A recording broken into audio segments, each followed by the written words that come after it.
নমস্কার বন্ধুরা, আরও একটা নতুন ভিডিওতে আপনাদের স্বাগত। আশা করছি আপনারা ভালো আছেন, আমি অনেক ভালো আছি। আর আজ তো ছোটো মেয়ের অ্যাডমিশান আছে, তো নতুন ক্লাসে উঠবে, মানে ফাইভে ভর্তি হবে এই আর কি। তো তার জন্য অ্যাডমিশান আছে, আর সেই কারণে যেতে হবে। আর এদিকে দেখো গাছে কত উচ্ছে আর কাঁকরোলও হয়েছে, আর সেগুলো পোকাতে খেয়ে নিচ্ছে, সেগুলোও পেরে নিতে হবে। এছাড়া আছে ঘরের কাজকর্ম, রান্না বান্না সব কমপ্লিট করে তারপরে বেরোতে হবে। কখন যে কী করব সেটাও ভেবে পাচ্ছি না। আর তো সেই উচ্ছে আর কাঁকরোল তোলার জন্য চলে এসেছি বাড়ির পিছন দিকে। আর এই দেখো এখানে কত কাঁকরোল আর উচ্ছে হয়েছে। আর এবারে কাঁকরোল অনেক ধরেছে, কিন্তু কি করে যে পারবো, অনেক উঁচুতে উঁচুতে হয়েছে। আর তোমাদেরকে বলেইছিলাম যে কাঁকরোল ধরলে তোমাদের সাথে শেয়ার করব। আর এই দেখো সেই কাঁকরোল তুলতেই চলে এসেছি। আর আমার মেয়েও সঙ্গে সঙ্গে চলে এসেছে কাঁকরোল উচ্ছে তুলবে বলে, নিজেদের গাছ থেকে, তাও আবার নিজের হাতে। এর আনন্দটাই আলাদা রকমের হয়।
পুরো কাজই চলে আসছে।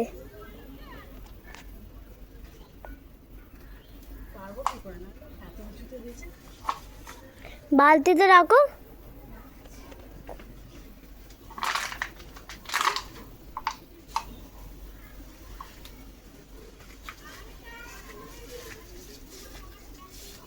হয়েছে জাম্বো সাইজ। এগুলো আমি পারবো। নেপাল দাও দাও দাও, লাঠি দাও। শুধু হাত দিয়ে এখান থেকে ডালের ওপর পা দিবি নি।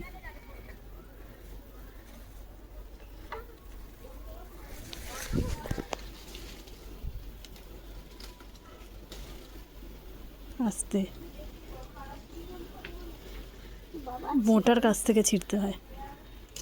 হ্যাঁ এখান থেকে। হ্যাঁ, দে।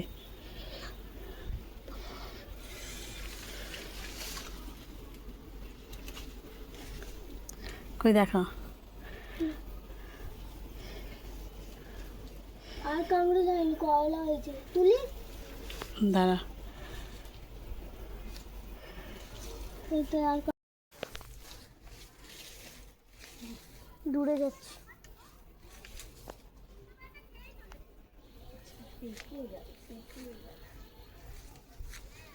দেখে যাচ্ছে যেটা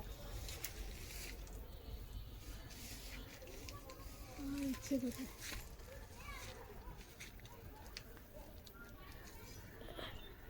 নে, ওই উচ্ছেগুলো পা।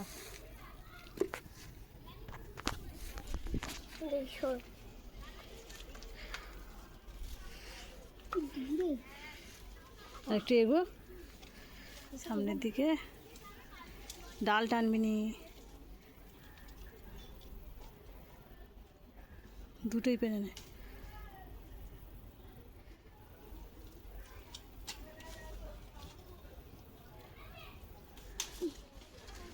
পেরেছিস?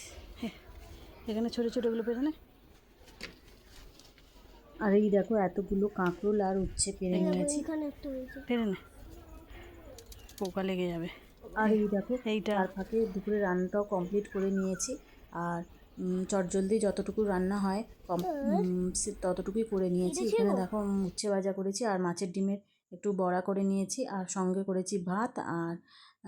আর ছিল চিংড়ি মাছ, আলু, কচু দিয়ে একটা তরকারি করে নিয়েছি। আর তার সঙ্গে মুসুর ডাল তো থাকবেই, কারণ মেয়েরা তো ডাল ছাড়া খেতে পারে না। তো যতটুকু তাড়াতাড়ি সম্ভব এই দিয়েই চালিয়ে নেব আজকের দিনটা, কারণ যেতে হবে অন্য জায়গায়। আর অবশ্যই আমরা দুপুরে খাওয়া দাওয়াটা সেরে বেরিয়েছিলাম, কারণ টাইম দেওয়া ছিল দুপুর 1:30টার সময়। আর এই তো স্কুলে এসে পড়েছি, আর এখানে টোকেন সিস্টেম হচ্ছিল। আর আমরা ভিডিও করার জন্য চেষ্টা করছিলাম, তো আমাদেরকে ভিডিও করতে দিচ্ছিল না, তো সেই কারণে ক্যামেরাটা অফ করতে হয়েছিল। আর আর আমার মেয়ের নাম সিলেক্ট হয়ে গেছে। আর বরমশাই বললো আসার সময় যে একটু মিষ্টি কিনে নাও ঘরের জন্য, তো সেই কারণে মিষ্টির দোকানেও চলে এলাম। আর এখান থেকে কিছু মিষ্টিও নিয়ে নিয়েছি, আর সঙ্গে নিয়েছি একটা স্প্রাইট। আর বাড়ি আসতে আসতে 4:45 বেজে গিয়েছিল। তো ভিডিওটা এই পর্যন্তই। কেমন হয়েছে ভিডিওটা জানাতে কিন্তু ভুলো না। দেখা হচ্ছে পরের কোনো ভিডিওতে। এখনো মতো টাটা।